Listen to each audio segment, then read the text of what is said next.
Hey guys, welcome to the Liberal Hive Mind, a channel solely focused on exposing the abundant hypocrisy of the left. Oh, isn't it so rich? It's so funny how the standard changes the moment an election is decided. Now we have a power shift, the Democrats are no longer in control, and so the standard has done a complete 180. When Democrats are in power and you're the one facing investigation, when you're the one under the microscope, it's justified and law and order. What are you running away? What are you putting up a fight for? Are you guilty? That's essentially the standard, right? But once the power shifts and it's now Donald Trump in office, all of a sudden, any investigations from his side targeting any of their nefarious deeds, well, that makes them the victim. It's unjust, unfair, unwarranted. Woe is me, I'm just the poor Democrat facing the consequences of fascism. It's just so rich, but more than anything, you know exactly what it is. It's complete frickin' BS. But here we go again with another woe is me narrative from a big-time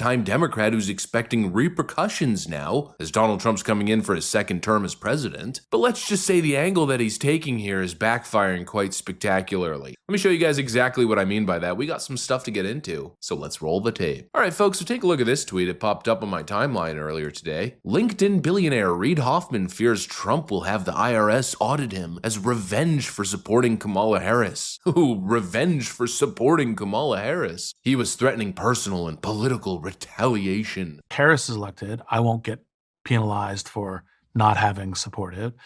And if Trump is elected, I will get penalized. So I'm just gonna stand out of it. And do you think you'll be penalized? I think that there's a greater than 50% chance that there will be repercussions from a misdirection and corruption of the institutions of state to respond to my having tried to help Harris get elected. You must spend time at night thinking about what that might be. Because if I would. Yeah. Well, look, it's a range. And look, I hope that it's only in the soft end of the range, like IRS audits or phone calls like, Trump made saying, deny Bezos that DOD contract because, he owns the Washington Post and I don't like him, that kind of stuff. I hope it's in that arena, right? Could get much worse, but I don't really want to speculate on it because I don't want to give anybody any ideas, right? But I think I would safely win a bet that there will be political repercussions that are essentially undemocratic, un-American. And direct on you. And direct to me, yes.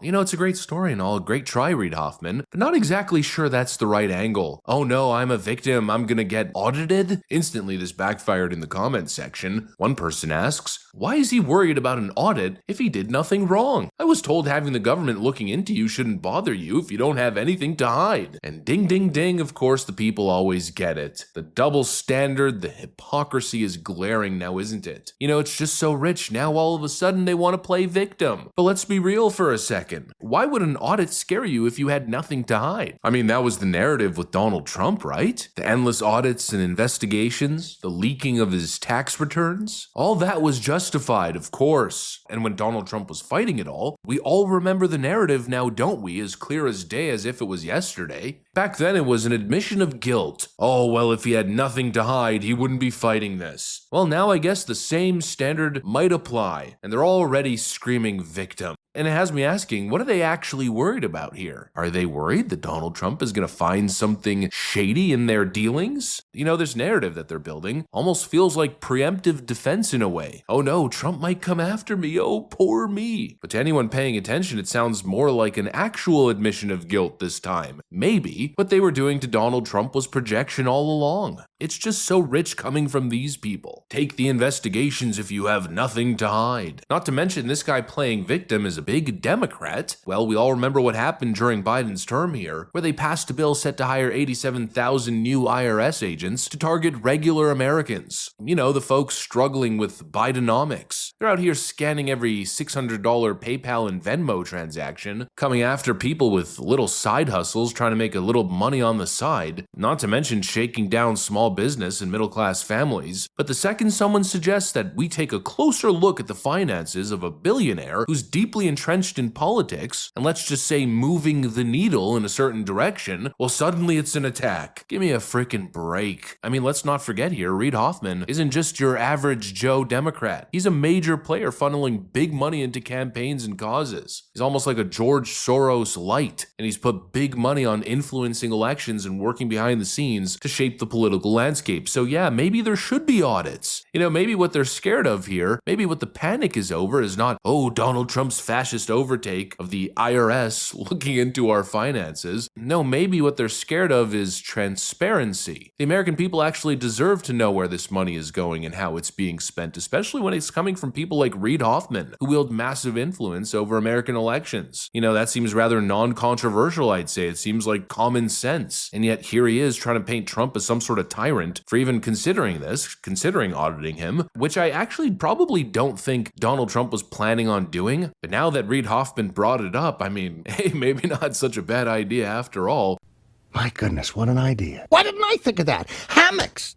Oh no, Trump's threatening me with an audit. Was he actually, or did you just make that up in order for us to feel bad for you? Well, I don't. Not even a little, if anything. I think you might have just played yourself.